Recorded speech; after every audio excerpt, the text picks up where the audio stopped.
Baramulla operation पर सेना ने बड़ा बयान दिया है।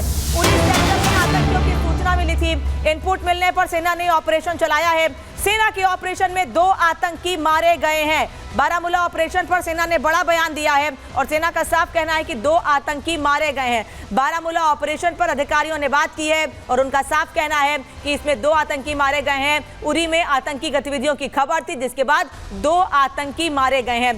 दरअसल पहलगाम हमले के बाद पूरे जम्मू कश्मीर में अलर्ट है और जगह जगह सर्च ऑपरेशन जारी है, जिस वजह से ये बड़ी कामयाबी मिली।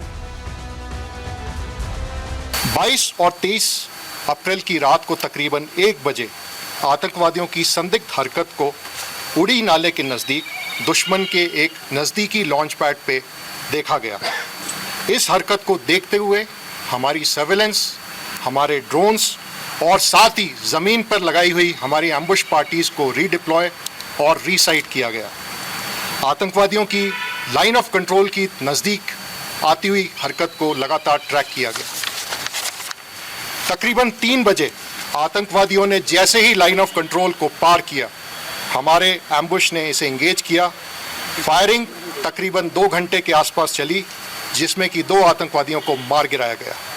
इसके बाद इस घने जंगल के इलाके में तरतीबवार तरीके से सैनिटाइजेशन और सर्च की कार्रवाई की गई। इन मारे हुए आतंकवादियों की पहचान हमारी पुलिस के द्वारा की जा रही है।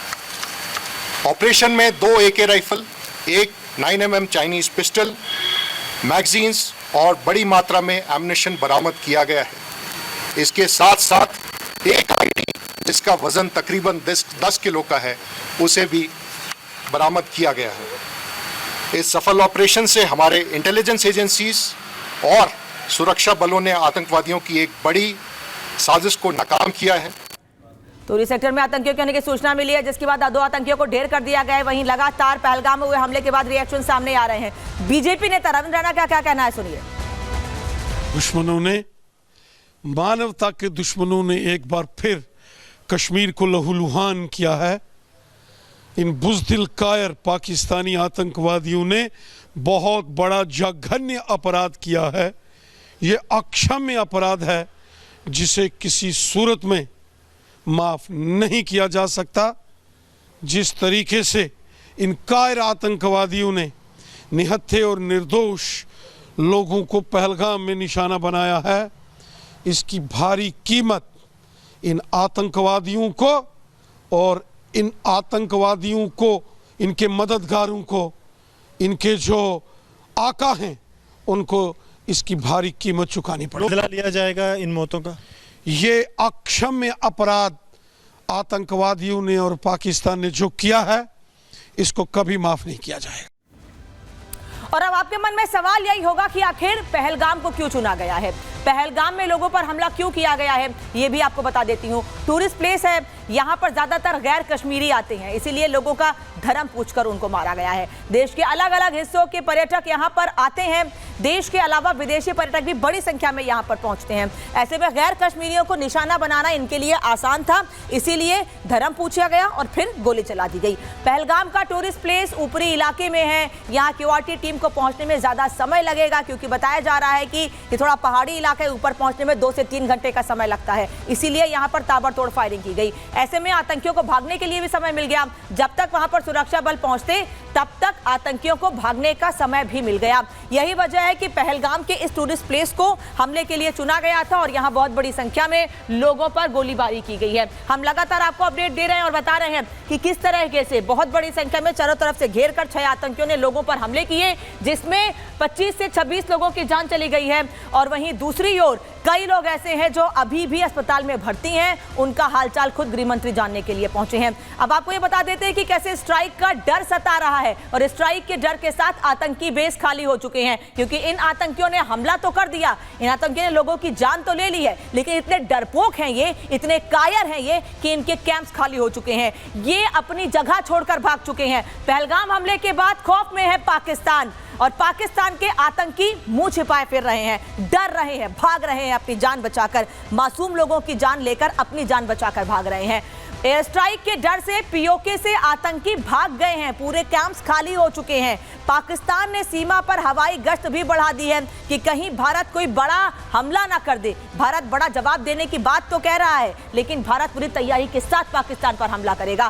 पीओके के सभी आतंकी कैंप पूरी तरह से खाली करा लिए गए हैं। भारत की कार्रवाई से पाकिस्तान की सेना में डर बना हुआ है और पाकिस्तान में चौतरफा जवाबी हमले का डर है, क्योंकि भारत लगातार मीटिंग कर रहा है और इस मीटिंग के बाद एक बड़ी स्ट्रेटेजी तैयार की जाएगी पाकिस्तान को जवाब देने की। हम लगातार अपडेट आप तक पहुंचा रहे हैं। एक और बड़ी खबर इस बीच आपको बता दें कि एक तरफ लगातार बैठकों का दौर जारी है, वहीं दूसरी ओर जम्मू कश्मीर के उपराज्यपाल ने भी बड़ी बैठक बुलाई है। रक्षा मंत्री ने मीटिंग ली, थोड़ी देर में सीसीएस की बैठक होनी है, वहीं अधिकारियों के साथ बैठक करेंगे एलजी मनोज सिन्हा। बड़ी बैठक बुलाई है, डीजीपी और मुख्य सचिव बैठक में मौजूद रहेंगे।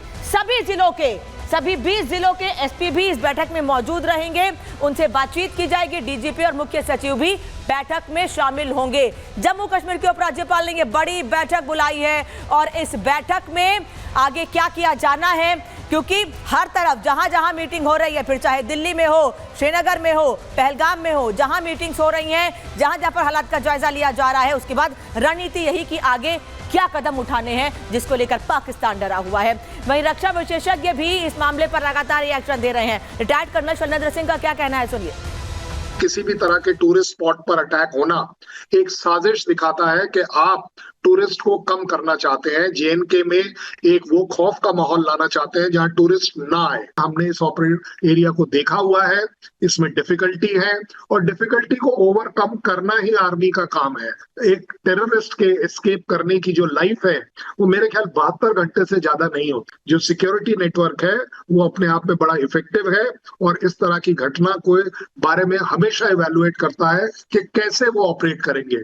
मेरा अपना होप एंड एश्योरेंस है कि इन चारों टेररिस्ट को मार गिराया जरूर जाएगा। तो एक तरफ भारत से बताया जा रहा है कि किस तरह से अटैक किया गया, डिफेंस एक्सपर्ट बता रहे हैं कि क्यों इस जगह को चुना गया है और कैसे लोगों पर ताबड़तोड़ फायरिंग की गई है। वहीं दूसरी ओर पाक सेना अध्यक्ष की साजिश भी डिकोड हो गई है। ऐसा इसलिए क्योंकि पहलगाम हमले का पाकिस्तान से सीधा कनेक्शन सामने आ गया है। 16 अप्रैल 2025 को पाक सेना अध्यक्ष ने जहर उगला मुनीर ने हिंदुओं के खिलाफ भड़काऊ बयान दिया था। पाक सेना अध्यक्ष ने 2 नेशन थ्योरी का हवाला दिया, हिंदू मुस्लिम के आधार पर अलग देश की बात कही थी और कश्मीर के खिलाफ पाकिस्तानियों में नफरत भरी थी। आसिम मुनीर ने आतंकियों को खुला समर्थन किया, वहीं आईएसआई के जरिए कश्मीर दहलाने का प्लान बनाया।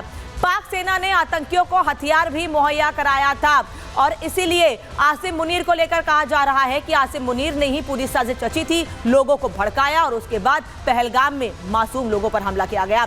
आसिम मुनीर ने कहा क्या था, कैसे लोगों को भड़काया था, सुन लीजिए। Others they thought that we are different from the Hindus in every possible aspect of life. Our religion is different, our customs are different, our traditions are different, our thoughts are different, our ambitions are different. That was the foundation of the 2 nation theory that was laid there. That we are 2 nations, we are not 1 nation.